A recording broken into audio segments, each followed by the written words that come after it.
కేంద్ర రాష్ట్ర కార్మిక సంఘాలు రేపు తలపెట్టిన దేశవ్యాప్త సమ్మెను సింగరేణిలో జయప్రదం చేయడం కోసం కార్మిక సంఘాలు జేఏసీగా ఏర్పడి కార్మికులకు సమ్మెకు సమాయత్తం చేస్తున్నాయి. అందులో భాగంగా ఆఖరి రోజుగా మంగళవారం జేఏసీ ఆధ్వర్యంలో గోదావరికని 2A గనిపై అజ్జీవన్ ఏరియా వర్క్షాప్లో గేట్ మీటింగ్లు ఏర్పాటు చేసి బుధవారం సింగరేణి కార్మికులంతా సమ్మెలో పాల్గొనాలని కోరారు. కాబట్టి దయచేసి మనం అందరం కూడా ఆలోచన చేసి కార్మిక వర్గ భవిష్యత్తు మరి చాలామందికి అనుమానం కూడా రావచ్చు.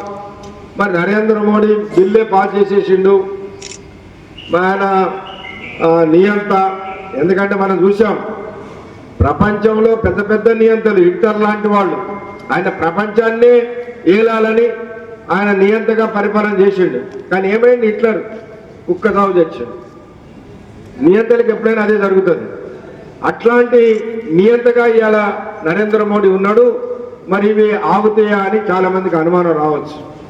కానీ ఇదే దేశంలో రైతులు మన కళ్ళ ముందే ఒక 4 సంవత్సరాల క్రితం వాళ్ళకు కూడా నల్ల చట్టాలు తీసుకొచ్చాడు. ఎట్లయితే మనకి ఇవాళ 4 కోడులు తీసుకొచ్చి మనకి ఎట్లా చేస్తుండో వ్యవసాయానికి సంబంధించినటువంటి చట్టాలు కూడా తీసుకొచ్చాడు. ఇవాళ ఏంది వ్యవసాయం, మన దేశంలో వ్యవసాయం చేసుకునే రైతులు వాళ్ళు ఇష్టం వచ్చిన పంట వేసుకోవచ్చు, ఇష్టం వచ్చిన కాడ అమ్ముకోవచ్చు, వాళ్ళకి ఏది లాభం అనుకుంటే అది చేస్తారు. కానీ రేపు ఆ చట్టాలు వచ్చిన తర్వాత ఆ కోడులు వస్తే అది లేదు. ఎందుకు ఆ కోడులు తీసుకొస్తాడు? అదానీ అంబానీలు ఏంటంటే ఈ దేశం 75% ఆదాయం ఇదంతా కూడా వ్యవసాయ రంగం మీదనే ఉంది. కాబట్టి ఈ వ్యవసాయ రంగాన్ని కూడా మా చేతుల్లో పెట్టమని అడిగింది.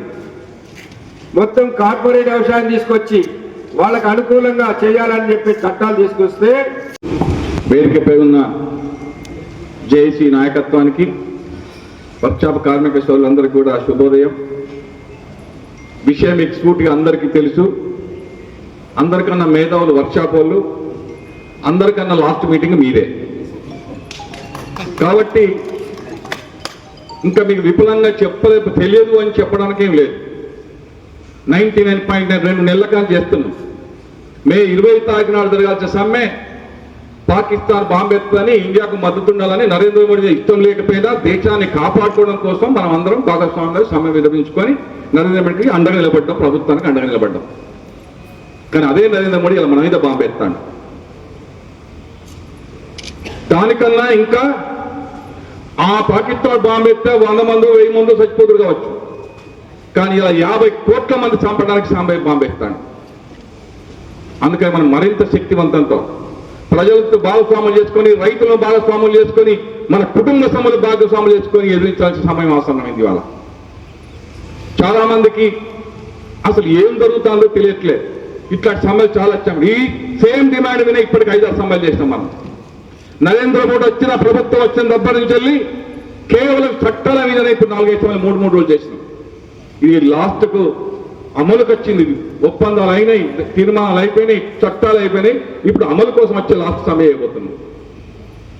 కొరిపాలతో బతుకున్నాం. ఈ కొరిపాలను గుట్టాలి. జూలై 9న జరగబోయేటువంటి దేశవ్యాప్త సమ్మెలో భాగంగా సింగరేణిలో కూడా సమ్మెను విజయవంతం చేసి మోడీ ప్రభుత్వానికి నిరసన తెలపడమేతో పాటుగా ఒక చెంపపెట్టుగా ఉండేలాగా మన ఐక్యతను ప్రదర్శించి ఈ సమ్మెను విజయవంతం చేయాలని జేఏసీ తరఫున, తెలంగాణ బొగ్గని కార్మిక సంఘం తరఫున వర్క్షాప్ సోదరిమణులకు విజ్ఞప్తి చేస్తా ఉన్నాం. ఇందాక చెప్పినట్టుగా మే 20 నుంచి దేశంలో యుద్ధ వాతావరణం దృష్ట్యా జూలై 9కి వాయిదా వేసుకున్నటువంటి సందర్భం. కానీ ఇందాక సీతారామయ్య గారు చెప్పినట్టుగా మోడీ ప్రభుత్వం 10 జాతీయ సంఘాలు, దేశంలో ఉన్నటువంటి 10 జాతీయ సంఘాలు, మన సింగరేణిలో ఉన్నటువంటి 5 బిఎంఎస్ తప్ప 4 సంఘాలు, అలాగే ఇతర జాతీయ సంఘాలు అన్ని 10 కలిసి 17 డిమాండ్ల మీద నోటీస్ ఇవ్వడం జరిగింది. వివిధ రాష్ట్రాల్లో ఉన్నటువంటి ప్రాంతీయ సంఘాలు, అసోసియేషన్లు, ఫెడరేషన్లు అన్ని కూడా కలిసి ఈరోజు సమ్మెకు పిలిపిస్తున్నాయి. మన సంఘటితమైనటువంటి చైతన్యవంతమైన కార్మిక వర్గానికి రైతాంగం కూడా మద్దతు తెలుపుతున్నటువంటి విషయాన్ని మనం గమనించాలి. అసంఘటితంగా ఉన్నటువంటి వాళ్ళకి మనం మద్దతు తెలపాల్సింది పోయి వాళ్ళు 3 నల్ల చట్టాలను ఏ విధంగా రద్దు చేసుకున్నారో మీరు కూడా పోరాడండి, మీకు